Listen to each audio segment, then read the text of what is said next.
बातमीपत्रात आपलं स्वागत आहे। देशातील नवीन शैक्षणिक पद्धती आणि अनुसूचित जातीमधील आरक्षण वर्गीकरण पद्धतीमुळे समाजातील विद्यार्थी आणि तरुणांचे भवितव्य अंधकारमय होत आहे। यामुळे शिक्षण आणि नोकऱ्यांच्या वाटा रोखणाऱ्या ठरणार आहेत। या नव्या धोरणामुळे ढोर समाजातील तरुण विद्यार्थी यांच्यावर अन्याय होणार आहे। खासगीकरणामुळे समाजातील तरुणांच्या बेकारांची संख्या मोठी वाढत आहे। ढोर समाजातील तरुणांपुढे आगामी काळात मोठे संकट उभे राहणार आहे। अनुसूचित जातीमधील आरक्षण वर्गीकरणामध्ये ढोर समाजाला योग्य न्याय मिळाला पाहिजे। शासनाने घोषित केलेले आर्थिक विकास महामंडळ तातडीने सुरू करून मोठ्या प्रमाणात निधी उपलब्ध करून द्यावा। सरकारला जागे करण्यासाठी समाज एकवटून सरकारपुढे समाजाची व्यथा या मेळाव्याच्या माध्यमातून मांडण्यात येणार आहे। या मेळाव्यासाठी आमदार विठ्ठल कटकधोंड, माजी आमदार ज्ञानराज चौगुले यांच्यासह महाराष्ट्रासह देशातील ढोर समाजाचे नेते, पदाधिकारी उपस्थित राहणार आहेत। मेळाव्याच्या निमित्ताने समाजाच्या अडचणी मांडण्यात येणार आहेत, त्यावर सविस्तर चर्चा होणार आहे। तरी सर्व समाज बांधवांनी मोठ्या संख्येने उपस्थित राहावे असे आवाहन दिग्गज आणि वरिष्ठ नेते सुधीर खरटमल यांनी केले। आणि शहरात भारतातल्या समाजाचे सर्व लोक मांडण्यामध्ये हजर राहणार आहेत आणि ह्याचे आयोजक माझे मित्र आणि आमच्या नेते लक्ष्मण शिंदे आणि सच्चिदानंद होटकर साहेब आणि संगीता जोरकर मॅडम, आमची शारदा शिंदे, विद्याधर सोनखोडे, आम्ही हे सगळे मिळून काम करतोय आणि ह्या सामाजिक कार्यामध्ये आम्ही सगळे भाग घेतलेला आहे आणि हा कार्यक्रम सक्सेसफुल व्हावा यासाठी आम्ही सर्व समाजाच्या मान्यवर लोकांना गतिविधी घेतल्यात। त्याच्यातला मजेदार तेवढाच आहे की आपल्या गरीब माणसांना कुठं आपण एखादा मदत कशी होऊ शकते, त्याला आर्थिक त्याची उन्नती कशी होईल ह्यासाठी हा मी प्रयत्न करतोय।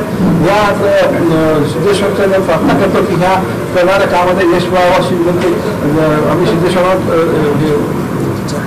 सांगतो। आणि दुसरी गोष्ट अशी की हा मेळावा करत असताना कुठलाही राजकीय उद्देश पुढे ठेवून केला नाही आहे। मात्र कधी कधी असं पण वाटतं की मी सराचा अध्यक्ष कधी कधी मला असं वाटतं माझ्या पक्षाचे 4 नगरसेवक घेऊन यावे आणि समाजाचा एखादा भाव घेऊन यावा, ही भावना असते आणि हेही आम्ही त्याचा भाव प्रयत्न करूया।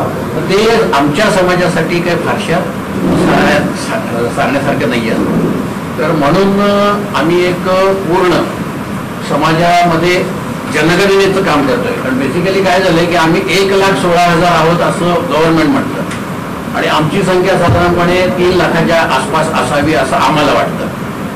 ज्यावेळेला आम्ही प्रत्येक ठिकाणी जाऊन असं मोहम असा सर्वे केला तर आमची संख्या जवळजवळ 7-1 लाखाची तिथं झालेली आहे।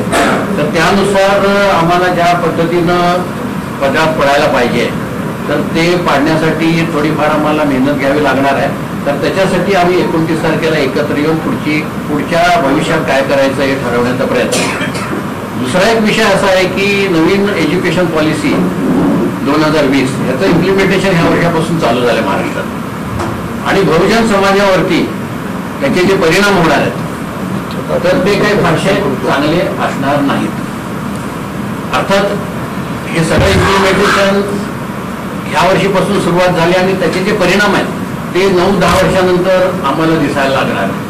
तर तोपर्यंत समाजातल्या काही वरिष्ठ लोकांनी काय करायला पाहिजे, कारण नवीन एज्युकेशन पॉलिसी ही काही बंद करण्याची आमच्याकडे ताकद नाही आहे किंवा कोणाचीच नसेल कदाचित, पण त्याचे जे परिणाम होणार आहेत तर ते परिणाम जरा व्यवस्थितपणे आमच्या विद्यार्थ्यांना म्हणा किंवा बाकीच्या लोकांना म्हणा सुसह्य होण्यासाठी समाजातल्या लोकांनी काहीतरी करण्यासाठी आमची तिथे चर्चा घडवणार आहोत आम्ही। या पत्रकार परिषदेला महाराष्ट्र राज्य वीज वितरण मंडळाचे निवृत्त मुख्य अभियंता लक्ष्मीदास सोनकवडे, सोमपाचे निवृत्त अधिकारी सच्चिदानंद भटकर, संगीता जोगधनकर, शारदा शिंदे हे उपस्थित होते।